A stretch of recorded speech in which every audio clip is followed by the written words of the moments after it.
آج ہم بات کرنے والے ہیں امریکہ اور ایران کے تعلقات کی اس پیچیدہ کہانی پر، اور خاص طور پر اس ایک شخص پر جو اس کہانی کے مرکز میں رہا، سپریم لیڈر آیت اللہ علی خامنئی۔ ذرا ایک لمحے کے لیے سوچیں، یہ ایک فرضی تاریخ ہے، لیکن یہ منظرنامہ ہمیں ان کے پورے دور حکومت کو سمجھنے کا ایک نقطۂ آغاز فراہم کرتا ہے، ایک ایسا واقعہ جو مشرق وسطیٰ کی تاریخ کا رخ بدل سکتا ہے۔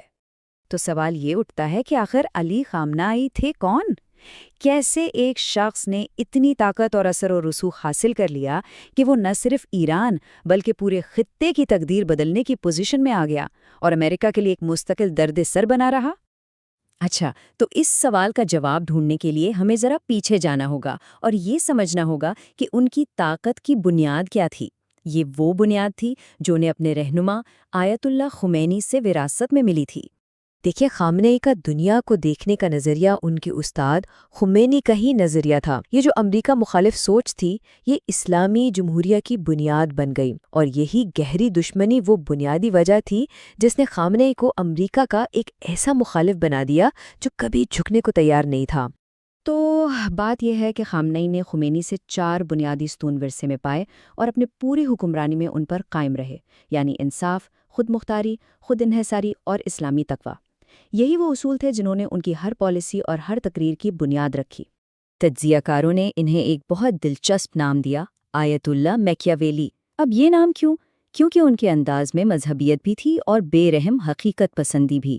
یہی وہ مکسچر تھا جس کی وجہ سے ان کی چالوں کو سمجھنا واشنگٹن کے لیے بہت مشکل اور خطرناک ہو جاتا تھا۔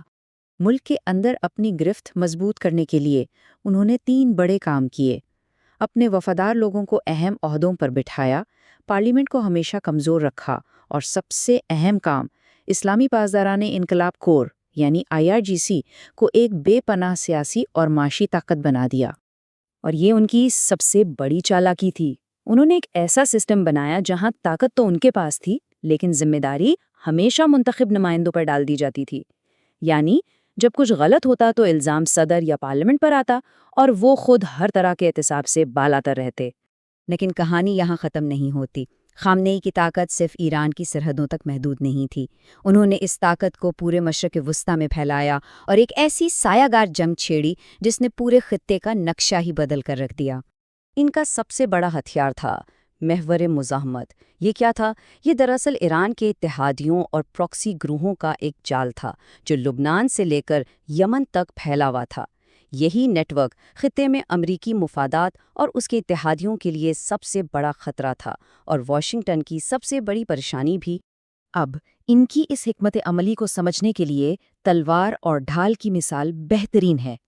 سوچیں، IRGC ان کی تلوار تھی جو خطے میں طاقت کا استعمال کرتی تھی، اور ایرانی وزارت خارجہ ڈھال کا کام کرتی تھی، جو ڈپلومیسی کے ذریعے دنیا بھر کے دباؤ سے ملک کو بچاتی تھی۔ یہ دوہری پالیسی خامنئی کے دور کی پہچان تھی۔ اور اگر کسی کو کوئی شک تھا کہ امریکہ کے بارے میں ان کے خیالات کیا ہیں، تو 2015 کے نیوکلیئر ڈیل کے فوراً بعد انہوں نے خود ہی سب کچھ صاف کر دیا۔ انہوں نے واضح طور پر کہا کہ ایک معاہدہ دہائیوں پرانی دشمنی کو ختم نہیں کر سکتا۔ اور اسی دشمنی کا سب سے خطرناک میدان تھا ایران کا نیوکلیئر پروگرام۔ یہ وہ جگہ تھی جہاں بات چیت اور جنگ کے درمیان فاصلہ بہت کم رہ گیا تھا، اور کشیدگی اپنے عروج پر تھی۔ یہاں خامنئی کی پالیسی میں ایک بہت بڑا تضاد نظر آتا ہے۔ ایک طرف تو وہ کہتے تھے کہ جوہری ہتھیار اسلام میں حرام ہیں اور اس پر باقاعدہ فتویٰ بھی جاری کیا، لیکن دوسری طرف ایران کا یورینیم افزودی کا پروگرام پوری رفتار سے چلتا رہا۔ اسی دگلے پن نے دنیا میں یہ خوف پیدا کیا کہ ایران خفیہ طور پر ایٹم بم بنانے کے قریب ہے۔ اس تضاد کو سمجھنے کے لیے ان کا بہادرانہ لچک کا فلسفہ دیکھیں۔ وہ مذاکرات کو ایک کشتی کے مقابلے کی طرح دیکھتے تھے۔ ان کے لیے نیوکلیئر ڈیل جیسی لچک صرف ایک تکنیکی چال تھی، سوچ کی تبدیلی نہیں۔ ان کے لیے دشمن ہمیشہ دشمن ہی رہا۔ اور پھر جب نیوکلیئر ڈیل ٹوٹی تو واقعات ایک کے بعد ایک ایسے پیش آئے جیسے ڈومینو گر رہے ہوں۔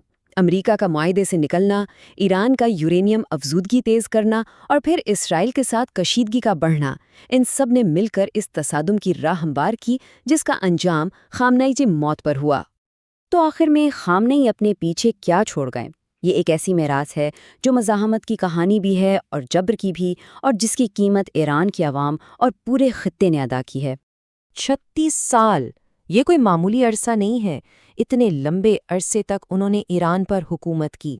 اپنی موت کے وقت وہ مشرق وسطیٰ میں سب سے طویل عرصے تک حکومت کرنے والے سربراہ مملکت تھے۔ تو تاریخ انہیں کیسے یاد رکھے گی؟ شاید ایک ہی وقت میں کئی طرح سے۔ اپنے حامیوں کے لیے وہ ایک انقلابی ہیرو تھے جو مغربی طاقتوں کے سامنے ڈٹ گئے، لیکن ان کے ناقدین کے لیے وہ ایک جابر حکمران تھے جنہوں نے ہر اختلاف کو کچل دیا۔ وہ IRGC کے معمار بھی تھے اور پراکسی جنگ کے ایک شاطر کھلاڑی بھی۔ اور یہی وہ سب سے بڑا سوال ہے جو وہ اپنے پیچھے چھوڑ گئے ہیں۔ خامنئی کے بغیر ایران کا کیا ہوگا؟ کیا ان کا بنایا ہوا یہ مزاحمتی نظام ان کے بغیر چل پائے گا؟ یا مشرق وسطیٰ اب ایک نئے اور شاید مزید غیر یقینی دور میں داخل ہونے والا ہے؟